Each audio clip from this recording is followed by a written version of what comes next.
ಸಮಸ್ತ ನಾಡಿನ ಜನತೆಗೆ ಶ್ರೀ ಅತಿಥಿ ದೇವಿ ಹಾಗೂ ನನ್ನ ತಾಯಿ ಜಗನ್ಮಾತೆ ಸ್ವರೂಪಿಣಿಯಾಗಿರ್ತಕ್ಕಂಥ ರೇಣುಕಾ ಯಲ್ಲಮ್ಮ ಹಾಗೂ ಮಲೈ ಮಹದೇಶ್ವರ ಸ್ವಾಮಿ ನಿಮ್ಮೆಲ್ಲರ ಬಾಳಲ್ಲಿ ಸುಖ ಶಾಂತಿ ನೆಮ್ಮದಿ ಆರೋಗ್ಯ ಬಗ್ಗೆ ಎಲ್ಲವನ್ನು ಕೊಟ್ಟು ಕಾಪಾಡಲಿ. ಬಂಧುಗಳೇ, ಈ ದಿನ ವಿಶೇಷವಾಗಿರ್ತಕ್ಕಂಥ ಒಂದು ಎಪಿಸೋಡನ್ನು ನಿಮಗೆ ಮುಂದೆ ತರಲಿಕ್ಕೆ ಇಷ್ಟಪಡ್ತೀನಿ. ಯಾಕಂದರೆ ನವಂಬರ್ 28ನೇ ತಾರೀಕು ಶುಕ್ರವಾರ ಗುರು ಸ್ಥಾನ ಪಲ್ಲಟನ ಆಗ್ತಕ್ಕಂಥದ್ದು, ಅಂದರೆ ವಕ್ರ ಸ್ಥಾನದಲ್ಲಿ ಇರ್ತಕ್ಕಂಥದ್ದು ಗುರುಗ್ರಹ. ಯಾವ್ಯಾವ ರಾಶಿಯ ಫಲಕ್ಕೆ ಏನೇನು ಫಲಗಳನ್ನು ಕೊಡ್ತಾನೆ ನೋಡಿ. 12 ರಾಶಿಗಳಲ್ಲಿ 6 ರಾಶಿಯವರಿಗೆ ಅವನು ವಕ್ರಸ್ಥಾನದಲ್ಲಿದ್ದು ವಿಶೇಷವಾಗಿ ಅಶುಭ ಫಲವನ್ನು ಕೊಡ್ತಾನೆ. ಇನ್ನು ಉಳಿದಿರ್ತಕ್ಕಂಥ 6 ರಾಶಿಯವರಿಗೆ ಶುಭ ಫಲವನ್ನು ಕೊಡ್ತಕ್ಕಂಥದ್ದು. ಹಾಗಾಗಿ ಯಾವ್ಯಾವ ರಾಶಿಗೆ ಫಲಗಳನ್ನು ಕೊಡ್ತಾನೆ ಅನ್ನೋದಕ್ಕೆ ನಾನು ಒಂದು ಉದಾಹರಣೆಗೆ ಇವತ್ತೊಂದು ವಿಶೇಷವಾಗಿರ್ತಕ್ಕಂಥ ಒಂದು ಎಪಿಸೋಡನ್ನು ನಿಮ್ಮ ಮುಂದೆ ಇಡೋಕ್ಕೆ ಇಷ್ಟಪಡ್ತೀನಿ. ಮೊದಲಿಗೆ ಆದಿತ್ಯಾದಿ ನವಗ್ರಹಗಳನ್ನು ಮನಸ್ಸಿನಲ್ಲಿ ಪ್ರಾರ್ಥನೆ ಮಾಡೋಣ. ನಮಃ ಸೂರ್ಯಾಯ ಚಂದ್ರಾಯ ಮಂಗಳಾಯ ಚ ಬುಧ ಶುಕ್ರ ಶನಿಭ್ಯಶ್ಚ ರಾಹುವೇ ಕೇತುವೆ ನಮಃ. ಗುರು ಬ್ರಹ್ಮ ಗುರು ವಿಷ್ಣು ಗುರುದೇವ ಮಹೇಶ್ವರ ಗುರು ಸಾಕ್ಷಾತ್ ಪರಬ್ರಹ್ಮ ತಸ್ಮೈ ಶ್ರೀ ಗುರುವೇ ನಮಃ. ಗುರುವೇ ಸರ್ವಲೋಕಾನಾಂ ವಿಜಸೆ ಭೌರೋಗಿಣಂ ನಿಧೇಯೇ ಸರ್ವವಿದ್ಯಾನಾಂ ಶ್ರೀ ದಕ್ಷಿಣಾಮೂರ್ತಿಯೇ ನಮೋ ನಮಃ. ಆದಿತ್ಯಾದಿ ನವಗ್ರಹಗಳನ್ನು ಮನಸ್ಸಿನಲ್ಲಿ ಹೃದಯ ಸಿಂಹಾಸನದಲ್ಲಿ ಇಟ್ಕೊಂಡು ಈ ದಿನ ಯಾವ್ಯಾವ ರಾಶಿಗೆ 6 ರಾಶಿ ನಕ್ಷತ್ರದವ್ರಿಗೆ ವಿಶೇಷವಾಗಿರ್ತಕ್ಕಂಥ ಒಂದು ವಕ್ರಸ್ಥಾನದಲ್ಲಿರ್ತಕ್ಕಂಥ ಗುರುವನ್ನು ನಾವು ನೋಡೋಣ ಬನ್ನಿ. ಮೊದಲಿಗೆ ಮೇಷರಾಶಿಯವರಿಗೆ, ವೃಶ್ಚಿಕ ರಾಶಿಯವರಿಗೆ, ಸಿಂಹರಾಶಿಯವರಿಗೆ, ಧನುಷು ರಾಶಿಯವರಿಗೆ, ಕುಂಭರಾಶಿಯವರಿಗೆ, ಮೀನರಾಶಿ ಅಶುಭ ಫಲವನ್ನು ಕೊಡ್ತಕ್ಕಂಥದ್ದು. ಯಾವುದ್ಯಾವುದು 6 ರಾಶಿಗಳು: ಮೇಷರಾಶಿ, ವೃಶ್ಚಿಕ ರಾಶಿ, ಸಿಂಹರಾಶಿ, ಧನುಷು ರಾಶಿ, ಕುಂಭರಾಶಿ, ಮೀನರಾಶಿ.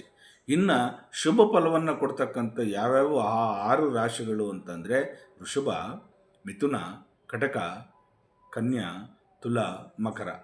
ಈ ರಾಶಿಯವರಿಗೆ ಶುಭ ಫಲವನ್ನು ಕೊಡ್ತಕ್ಕಂಥವನು ಗುರು ವಕ್ರಸ್ಥಾನದಲ್ಲಿ.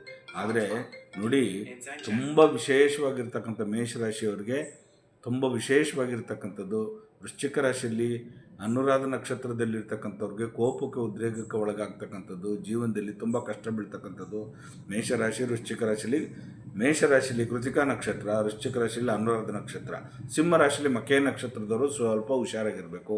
ಇನ್ನು ಧನುಷು ರಾಶಿಯಲ್ಲಿರ್ತಕ್ಕಂಥವರು, ಪೂರ್ವಾಷಾಢ ನಕ್ಷತ್ರದಲ್ಲಿರ್ತಕ್ಕಂಥವರು, ಗುಪ್ತ ಜನಾಂಗಗಳಲ್ಲಿ, ಅಂದರೆ ಈ ಗುರು ವಕ್ರಸ್ಥಾನದಲ್ಲಿರಬೇಕಾದ್ರೆ ಏನಾಗುತ್ತೆ ಅಂತಂದರೆ ಗುಪ್ತ ಜನಾಂಗದಲ್ಲಿ ಇರ್ತಕ್ಕಂಥ ಜನಗಾಂಗ ಏನಿರುತ್ತೆ ಅದರಲ್ಲಿ ಗುಳ್ಳೆಗಳಾಗ್ತಕ್ಕಂಥದ್ದು, ಸ್ವಲ್ಪ ವೈರಸ್ ಅಟ್ಯಾಕ್ ಆಗ್ತಕ್ಕಂಥದ್ದು, ಸ್ವಲ್ಪ ಹುಷಾರಾಗಿರಬೇಕು.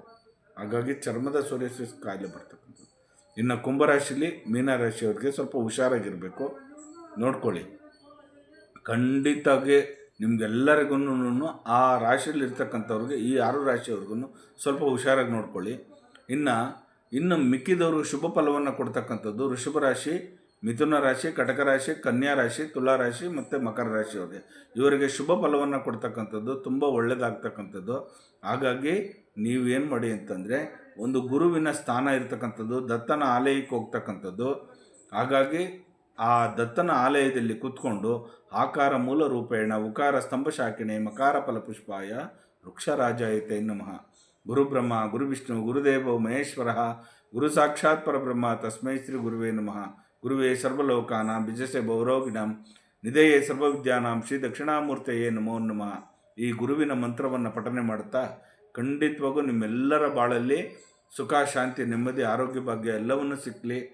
ಈ ಗುರುವಿನ ಆ ಒಂದು ಸ್ಥಾನಮಾನ ಇರತಕ್ಕಂಥ ಜಾಗದಲ್ಲಿ ಶಿವನ ದೇವಾಲಯದಲ್ಲಾಗಿರ್ಬೋದು, ಗುರು ದತ್ತಾತ್ರೇಯನ ದೇವಾಲಯ ಆಗಿರ್ಬೋದು, ಶಿರಡಿ ಸಾಯಿಬಾಬಾ ದೇವಸ್ಥಾನದಲ್ಲೇ ಆಗಿರ್ಬೋದು, ಯಾವುದಾದ್ರು ಒಂದು ಗುರುವಿನ ಸ್ಥಾನ ಅಲಂಕೃತವಾಗಿರ್ತಕ್ಕಂಥ ಗುರುಗಳಿಗೆ ವಸ್ತ್ರದಾನವನ್ನು ಕೊಡ್ತಕ್ಕಂಥದ್ದು, ಅವರಿಗೆ ಪಾದುಕೆಯನ್ನು ದಾನ ಕೊಡ್ತಕ್ಕಂಥದ್ದು, ಅವರಿಗೆ ಏನು ಇಷ್ಟವಾಗಿದೆಯೋ ಆ ತಿಂಡಿಯನ್ನು ದಾನ ಕೊಡ್ತಕ್ಕಂಥದ್ದು, ಇದೆಲ್ಲ ಮಾಡ್ತಾ ಬಂದಾಗ ಖಂಡಿತವಾಗೂ ನಿಮಗೆ ಈ 6 ರಾಶಿಯಲ್ಲಿರ್ತಕ್ಕಂಥವ್ರು ಗುರುವಿನ ದರ್ಶನ ಮಾಡಿ ಗುರುವಿಗೆ ಏನಾದರೂ ಕೊಡಬೇಕಾದ್ರೆ ಖಂಡಿತವಾಗಿ ಕೊಡಿ.